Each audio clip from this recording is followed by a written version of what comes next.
ఇవాళ వచ్చేసి మనము ఫిష్ ఫ్రై ప్యాన్లో ఎలా చేసుకుందామో చూద్దామండి. చాలా టేస్టీగా చాలా బాగుంటుంది, చాలా ఈజీగా అయిపోతుంది. 10 to 15 మినిట్స్లో కూడా కుక్ అయిపోతుంది. మనం మ్యారినేట్ చేసి పెట్టుకుంటే ఫిష్ కూడా హెల్త్కి చాలా మంచిది కదా. దానికోసం నేను ఫస్ట్ ఇందులో కొంచెం గ్రీన్ చిల్లీ పేస్ట్ వేసుకుంటాను. అది మిక్సీ పట్టుకొని ఒక బౌల్ తీసుకొని అందులో మ్యారినేషన్ కోసం మసాలా మొత్తం ప్రిపేర్ చేసుకుంటున్నాం, కలుపుకుంటున్నాం అనమాట. కొంచెం చిల్లీ పౌడర్, పసుపు, green chilli paste, garam masala, అల్లం వెల్లుల్లి పేస్ట్, ధనియాల పొడి, గరం మసాలా, ఒక లెమన్ కూడా స్క్వీజ్ చేసుకున్నాను. మసాలా కలిపేసి దాని తర్వాత ఈలోపు మనం ఫిష్ కూడా క్లీన్ చేసేసుకొని సాల్ట్ వాటర్లో నానబెట్టి క్లీన్ చేసేసుకొని పక్కన పెట్టుకోవాలన్నమాట. దాని తర్వాత ఈ మసాలా ఏదైతే ఉందో అది ఫస్ట్ మొత్తం అన్ని మసాలాలన్నీ మిక్స్ చేసేసుకొని దాని తర్వాత మనం సాల్ట్ ఇక్కడ కొంచెం టేస్ట్ చేయొచ్చు. సాల్ట్ సరిపోకపోతే కొంచెం సాల్ట్ వేసుకోవచ్చు.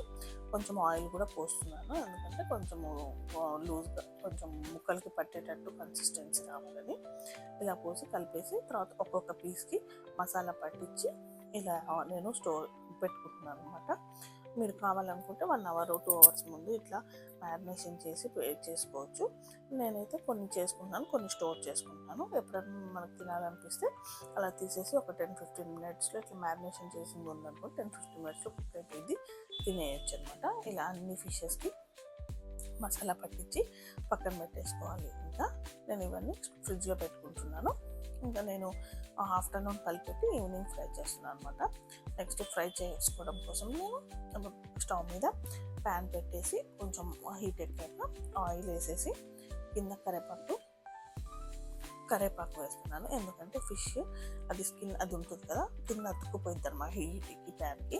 అట్లా అతుక్కుపోకుండా కింద కరేపాకు వేసేసి ఆ ఫ్లేవర్ కూడా మన ఫిష్కి చాలా టేస్ట్ని ఇచ్చింది. అలా వేసేసి మనం ఫ్రై చేసేసుకోవడమే.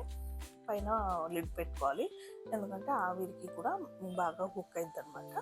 ఇలా కుక్ అయిన తర్వాత ఫ్లిప్ చేసుకుంటూ 2 sides నీట్గా ఫ్రై చేసేసుకోవాలి. గోల్డెన్ బ్రౌన్ వచ్చిందాక నీట్గా సిమ్లో చేసుకోవాలి. హై ఫ్లేమ్లో చేసుకుంటే మాడిపోయింది.